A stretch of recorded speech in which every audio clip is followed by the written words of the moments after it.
বেশ, তোমারে তো আমার মাঝে মধ্যে রূপকথার নায়ক মনে হয়। খেলার সীমানা ছাড়িয়ে তুমি একটা ন্যাশনাল হিরোর একটা পর্যায়ে চলে গেছো। এই ব্যাপারে তোমার কেমন লাগে ব্যাপারটা? না, অবশ্যই ভালো লাগে, কারণ যে কোনো দিক থেকে বাংলাদেশের প্রতিনিধিত্ব করা একটা আলাদা আনন্দের। সো ওই জায়গা থেকে তো অবশ্যই ভালো লাগে। সবার ফোকাসটাও আছে, এই জন্য হয়তো বা বেশি হাইলাইটেডও হচ্ছে। কিন্তু আপনি যদি ওভারঅল দেখেন, বাংলাদেশে অনেক হিরো আছে, এটা সত্যি কথা। অনেক দিক থেকে আমরা যদি সত্যিকার অর্থেই তাদের সম্বন্ধে জানতাম, তাদের সম্পর্কে যদি সবকিছু তুলে ধরা হতো, যেমন ধরেন আব্দুল্লাহর কথাই বলি।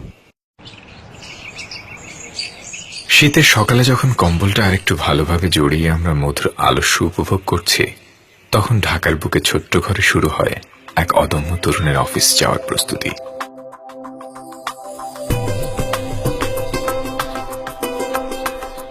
সদরঘাটের বুকে বিশাল অফিসের ডেস্ক, তার জাহাজের রেলিং। ক্লায়েন্ট আসবে, কাজকর্ম শুরু হবে। নিজেকে কনফিডেন্ট করে নেয়া আরো একবার।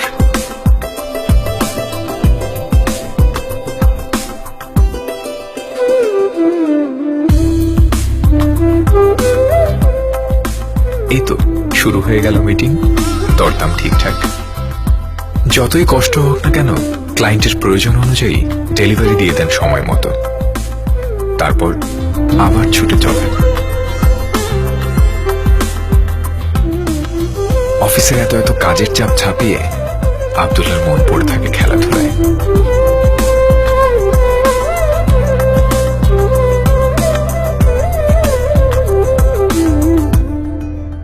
কাজ শেষে তার অস্থির লাগতে থাকে, কখন যাবেন খেলার মাঠে।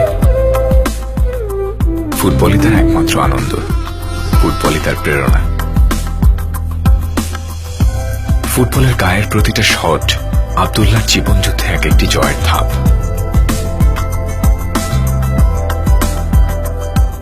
সব বাধা পেরিয়ে দুরন্ত গতিতে এগিয়ে চলা এই তরুণ আব্দুল্লাহরাই আমাদের নায়ক।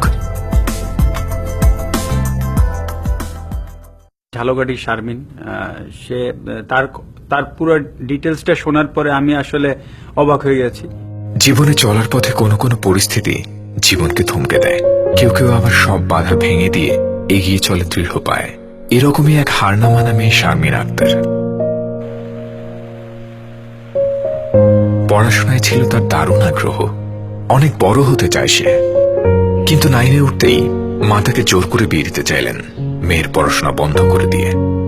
বাবা তখন প্রবাসী, বিয়েতে রাজি না হয় আটকে রাখা হলো তাকে। আত্মপ্রত্যয় শারমিন বুদ্ধি করে পালিয়ে গিয়ে কিছু মানুষের সহযোগিতায় থানায় মামলা করে। মা আর হবু স্বামীকে গ্রেপ্তার করিয়ে নিজের বাল্য বিবাহের পথ নিজেই বন্ধ করে দেয়।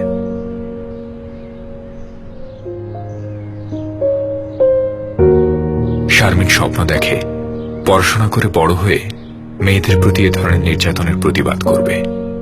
সব বাধা পেরিয়ে সাহসের সঙ্গে এগিয়ে যাওয়া এসব তরুণ শারমিনরাই আমাদের নায়ক। আমি আসলে কখনো কখনো এগুলা পড়ে দেখে আসলে অবাক হই এবং প্রচন্ড ইমোশনাল হয়ে যায়। যেমন আপনি যদি বলেন ফেনীর নেসার ভাই, উনি এখন চিটাগাংয়ে থাকে, ওনার কর্মস্থল চিটাগাং। ওখানে থেকে উনি যেভাবে করছে মানুষের জন্য, তার গল্পটা আসলে আমাকে ইন্সপায়ার করেছে এবং আমার কাছে মনে হচ্ছে যে মানে উই আর নাথিং।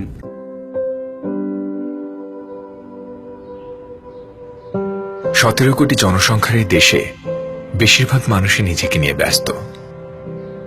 আজ শোনা যাক এক ব্যতিক্রম মানুষের গল্প। মানুষটির নাম সাইফুল। তিনি চট্টগ্রামে শিপে মেকানিক্যাল ইঞ্জিনিয়ার হিসেবে কাজ করেন। কাজ শেষে যখন আমরা স্বজনদের কাছে ফিরে যাই, সাইফুল তখন যান তাদের কাছে যাদের স্বজন নেই।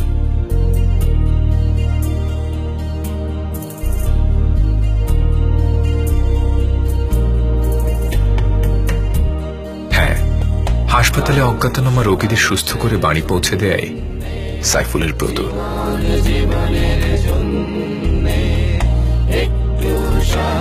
প্রায় 10 বছর ধরে এই কাজে মগ্ন হয়ে আছেন সাইফুল। সেবা দিয়েছেন 600 জন রোগীকে।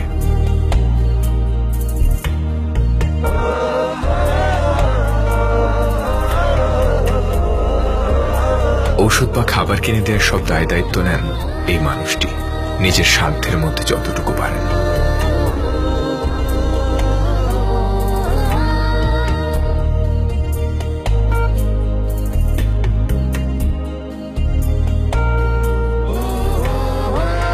অসহায় মানুষের নিঃস্বার্থ সেবায় জীবন বিলিয়ে দেয়া এই তরুণ সাইফুলরাই আমাদের নায়ক।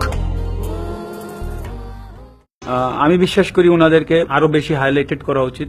যেমন আমি যদি বলি যে মাবিয়া উনি যখন গোল্ড পেল, গোল্ড পাওয়ার পরে ওনার হিস্ট্রিটা আমরা জেনেছি। জীর্ণ এই চালাঘরটি মাবিয়া আক্তার জগৎ। এখানে প্রায় সবকিছুরই ভার নিতে হয় তাকে। শুধু জীবনের ভার নয়, মাবিয়া ভার নেন আরো অনেক কিছুরই।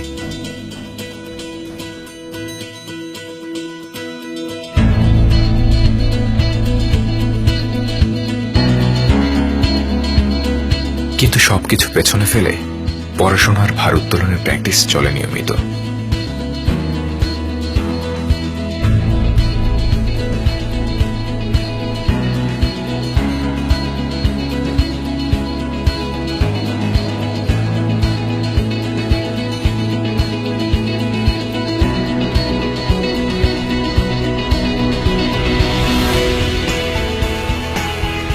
কঠোর পরিশ্রম আর দৃঢ় মনোবল তাকে দিয়েছে অনেক সম্মান আর স্বীকৃতি।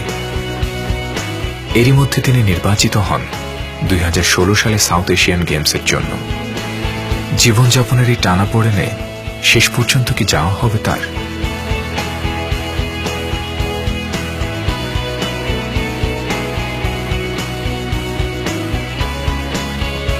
সিদ্ধান্ত নেন, যত বাধাই আসুক দেশের সম্মানের প্রশ্নে পাহাড় সমান বাধাও মিশিয়ে দেবেন ধুলোয়।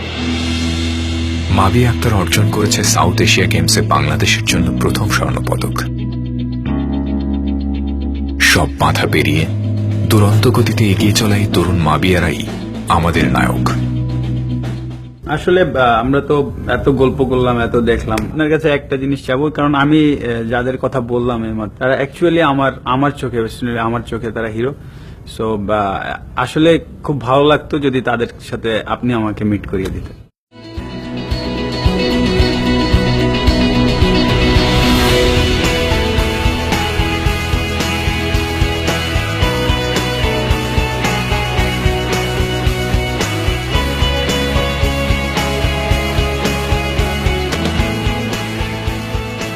ধন্যবাদ দাদা আপনাকে। আর আমি আপনাদের সবাইকে কিন্তু চিনি, আপনাদের সম্বন্ধে জানি। আর আপনাকে তো স্পেশাল ধন্যবাদ। আপনি যখন এসএ গেমসে আপনি যখন গোল্ড পেলেন তখন আমাদের খেলা চলছিল ন্যাশনাল টিমের। তো আমরা চিটংয়ে আসলে যাই, ফ্লাইট থেকে নেমে আপনার ওই ভিডিওটা দেখছিলাম। আমরা কি আরেকবার দেখবো ওটা? Now, ladies and gentlemen, up a stand for the national anthem.